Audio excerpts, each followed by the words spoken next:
Hello दोस्तों, good morning. कैसे हैं भाई सभी लोग। देखो यार, इस वीडियो के अंदर मैं ये जो 5 बातें हैं इस पर डिस्कस करूँगा, ठीक है ना। आपको समझ में आ जाएगी कि पहला विषय कौन सा हल करें, कितना स्कोर करें, नेगेटिव मार्किंग से किस तरह से बचे, तुक्का लगाए या नहीं लगाए, और मैथ में क्या करें। ठीक है। मैं ये 5 पॉइंट इसलिए मैंने लिखे हैं क्योंकि जो अभी वर्तमान में जो पेपर चल रहे हैं उनमें हालत यही है, क्योंकि रीजनिंग में बहुत ज़्यादा टाइम ले रहा है, रीजनिंग ज़्यादा टाइम ले रही है क्योंकि नॉन वर्बल रीजनिंग है, फिगर वाले क्वेश्चंस हैं, सीरीज में भी जो क्वेश्चंस आते हैं वो भी टाइम टेकिंग वाले क्वेश्चंस हैं। तो पहले हमारा टारगेट ये होता था कि हम पहले जीएस वाला पोर्शन करेंगे, ठीक है, जीके वाला पोर्शन करेंगे, ठीक है, ताकि हमारा जो टाइम है हम बचा सके और बाकी टाइम जो है रीजनिंग में और मैथ में दे सके। लेकिन जिस हिसाब से पेपर चल रहा है उस हिसाब से थोड़ी चीज़ें चेंज हो रही है, तो मैं उस पर भी थोड़ा डिटेल में चर्चा करूँगा कि आपको कौन सा सब्जेक्ट जो है पहले सोल्व करना चाहिए, कौन सा पार्ट जो है पहले सोल्व करना चाहिए। साथ के साथ में मैं इस पे भी चर्चा करूँगा, दूसरा पॉइंट, कि कुछ बच्चे भ्रम फैला रहे हैं या कुछ भ्रमित हैं और कुछ डरे हुए भी हैं कि मैंने तो इतना अटैम्प्ट करा है जी, और कुछ बोल रहे हैं जी मैंने तो इतना अटैम्प्ट करा है तो क्या मेरा नंबर आ जाएगा। ठीक है, तो वो कितना अटैम्प्ट कर रहे हैं आप लोग कितना करके आ रहे हैं और क्या बता रहे हैं क्या नहीं, उस पर भी हम थोड़ा डिटेल में चर्चा करेंगे, और आपको कितना स्कोर करना चाहिए जो वर्तमान में जो पेपर चल रहे हैं उसके हिसाब से। ठीक। दूसरी चीज़, नेगेटिव मार्किंग से किस तरह से बचे।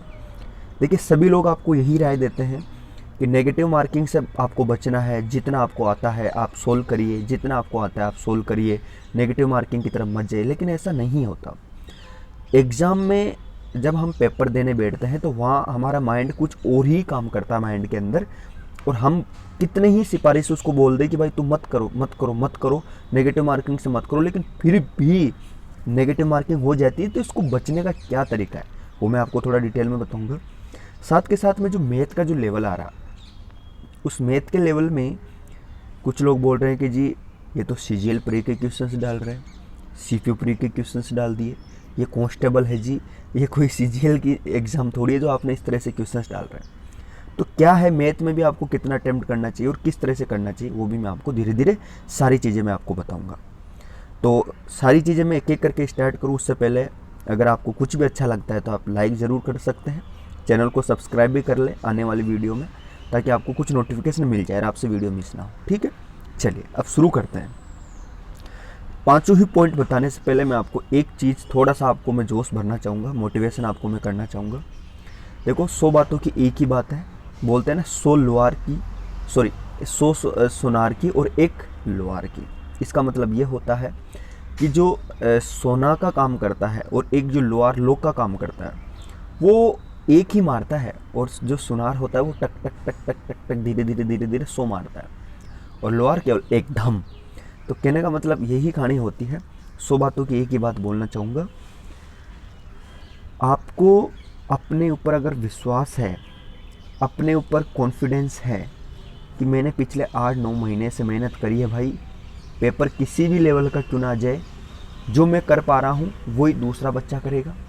कहने का मतलब ये है, कभी भी ये मत फील होने दो अपने आप को कि मैंने तो इतने ही अटैम्प्ट करे हैं और इतने अटैम्प्ट कर लिए, मेरा नंबर कहाँ आएगा। दिस इज़ रॉन्ग, ये गलत बात है आप लोगों के लिए। ठीक है, तो जो आपने किया है वही आपके साथी लोग कर पा रहे हैं। पेपर आपके लिए हार्ड है तो दूसरे के लिए भी हार्ड है। ठीक है, वो कोई महस्य नहीं है जिसको सब कुछ आता है, और आप इतने कमज़ोर भी नहीं है कि आपको कुछ नहीं आता। क्लियर हो गई होगी मेरी बात ये। चलो, अब सबसे पहले तो जिस तरह से देखिए, पहले पॉइंट पे मैं डिस्कस कर लेता हूँ कि जो पेपर चल रहा है उस पेपर में देखिए हो क्या रहा है। हमने किसी ने भी नहीं सोचा था कि भाई नॉन वर्बल रीजनिंग के इतने सारे क्वेश्चंस आएंगे, लेकिन ये आना स्वाभाविक सी बात इसलिए हो गया, जैसे मैंने पहले भी बिफोर वीडियो में भी आपको कई सारे में बताया है, आपका टाइम ख़राब करने के लिए नॉन वर्बल रीजनिंग दी जाती है। और रीजनिंग सभी को आती है, आज के टाइम में हर एक बच्चे को रीजनिंग आती है। तो अब जो डिपार्टमेंट है, जो आपका एसएससी है, वो चाहती क्या है कि ऐसा कुछ दिया जाए कि जो बच्चे सीजीएल की प्रिपरेशन भी कर रहे हैं और कांस्टेबल भी कर रहे हैं वो इक्वल हो जाए। क्योंकि सीजीएल वाला जो बंदा है वो कितनी भी प्रैक्टिस कर लो, फिगर वाले क्वेश्चंस में उसको भी दिमाग लगाना पड़ेगा और आपको भी लगाना पड़ेगा, इस वजह से ये दिया जाता है। ठीक है, तो दूसरी चीज़ ये है कि पहले कौन सा विषय करें। तो मैं आपको एक चीज़ बोलना चाहूँगा, कुछ लोग बोलते हैं कि जी रीजनिंग पहले कर लेते हैं, मैथ पहले कर लेते हैं, या कोई बोलते हैं कि जीके वाला जीएस वाला पोर्शन है वो हम पहले कर लेते हैं।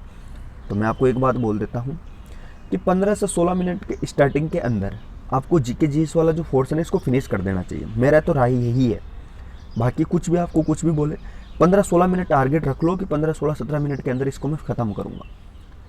फिर होगा क्या चीज़ इससे कि 60 क्वेश्चन से जब आप सोल्व कर पा रहे हैं तो आपको पता चल जाएगी यार मैंने 60 क्वेश्चन जो है कंप्यूटर में इसी में इंक्लूड है, ज़्यादा दिमाग लगाने की ज़रूरत नहीं, आता है तो ठीक है, अदरवाइज आगे बढ़ो, ठीक है ना।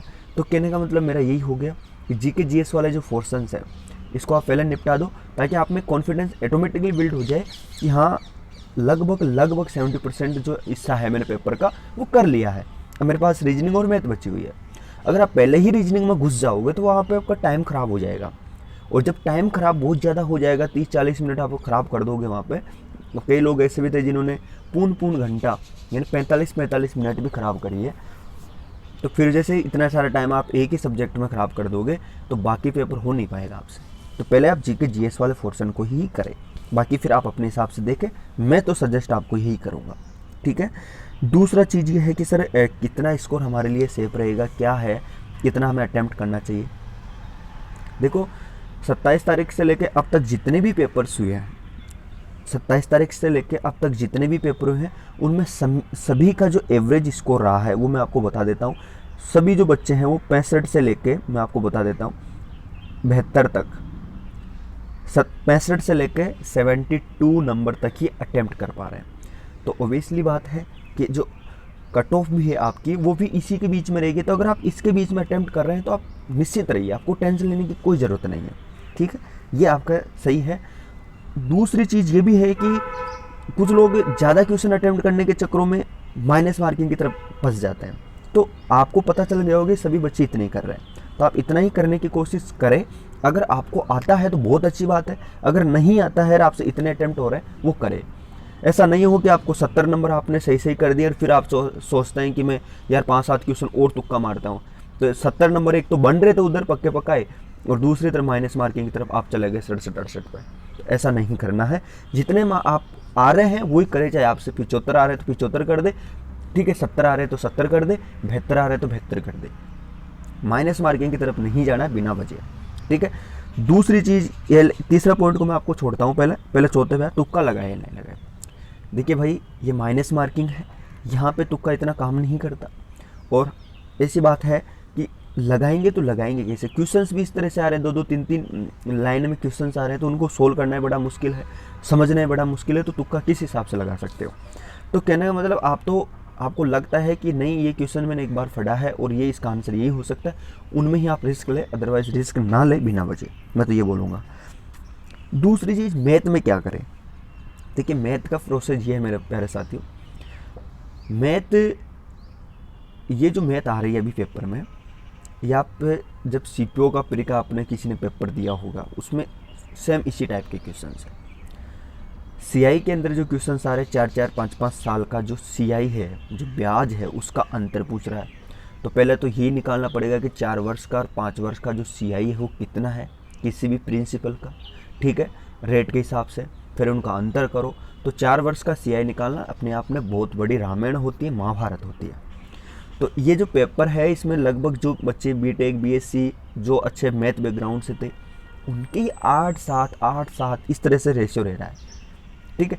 तो मैं तो ये बोलूँगा जितने क्वेश्चन आपको मैथ में आ रहे हैं आप उन पर करें, बिना वजह रिस्क लेना भी बहुत बुरी बात हो जाएगी। फिर माइनस, अगर माइनस मार्किंग नहीं होती ना तो फिर अलग खेलता, लेकिन माइनस मार्किंग की वजह से दिक्कत है। अच्छा दूसरी चीज़ ये भी है कि जी यहाँ के बोलते हैं सर हमने तो 70 क्वेश्चन बिल्कुल सही किए हैं जी, 70 तो आने ही चाहिए माइनस मार्किंग में नहीं की। तो क्या आपको कंफर्म पता है कि आपके 70 के 70 ठीक है? आपने जो 72 क्वेश्चन अटैम्प्ट करे तो आपको कंफर्म पता है कि 72 के 72 ठीक है? नहीं, आपको पता नहीं है। तो नहीं पता होने की वजह से मैं तो आपको ये बोलूँगा कि जो आप करके आए उससे 1-2 नंबर तो आप ये मान लें, कम ही मान लो कि हाँ जी मैंने 72 करे तो 70 तो मान ही लो आप, या 68 तो मान ही लो, ठीक है। दूसरी चीज़, कुछ लोग जानबूझ के माइनस मार्किंग की तरफ चलते हैं, जानबूझ के, तो वो अपना खुद का रिस्क है भाई, आपको ऐसा नहीं करना बिना वजह। अच्छा इससे नेगेटिव मार्किंग से कैसे बचे वो मैं आपको बताऊं। देखो यार नेगेटिव मार्किंग से बचने का सिर्फ और सिर्फ एक ही तरीका है और वो क्या है, खुद पे कंट्रोल। खुद पे कंट्रोल, दिमाग में ये चीज़ भी चलनी चाहिए कि हाँ मैंने एवरेज इतने क्वेश्चंस तो अटेंड कर चुका हूँ मैं, और मुझे लगता भी है कि इन क्वेश्चनों में मेरे 1-2 क्वेश्चन गलत भी हो जाएंगे, और फिर आप रिस्क ले रहे हैं तो वो माइनस मार्किंग की तरफ है, और वो फिर आप अपने आप को नुकसान पहुंचा रहे हैं। आपको ये लग जाना चाहिए कि मैंने इतने क्वेश्चन अटैम्प्ट करें और उसमें 1-2 क्वेश्चंस ऑलरेडी मेरे गलत हैं, और अगर मैं अब करूँगा तो मैं और नीचे चला जाऊँगा। तो ये सोच के अपने आप को थोड़ा कंट्रोल कर सकते हैं माइनस मार्किंग से। लेकिन आप बोलोगे कि सर जी इतना सोचना पॉसिबल नहीं है, वहाँ इतना टाइम ही नहीं है। लेकिन देखो, कुछ पाने के लिए कुछ खोना पड़ता है, और औरों से आगे निकलने के लिए कुछ स्मार्ट बनना पड़ता है, ठीक है ना। तो मैं तो आपको ये बोलूँगा कि ये 3-4-5 पॉइंट है, इस पर थोड़ा सा गौर फरमाइए और अपनी चीज़ों को सेव करिए, अपने आप को सेव करिए, और चीज़ों को सही से सही डायरेक्शन में ले जाने की कोशिश करें। एक बार फिर से आप सभी को ये बोलूँगा कि ज़्यादा क्वेश्चन अटेम्प्ट करने की कोशिश ना करें, जितने आपको आते हैं उस पर फोकस करें। तुक्का मारोगे माइनस मार्किंग, दोनों तरफ से आप फंसे पड़े हो। जितनी जिसकी अच्छी तैयारी होगी वो सिलेक्शन ले जाएगा, और जिसकी नहीं है फिर दिक्कत होगी, तो तुक्का ना मारे बिना वजह, ठीक है। बाकी यही बोलूँगा मैं, और जितना आता है वही करें आप, ठीक है। चलो, वीडियो अच्छा लगा है तो लाइक हो जाना चाहिए, चैनल सब्सक्राइब हो जाना चाहिए। जय हिंद, वंदे मातरम।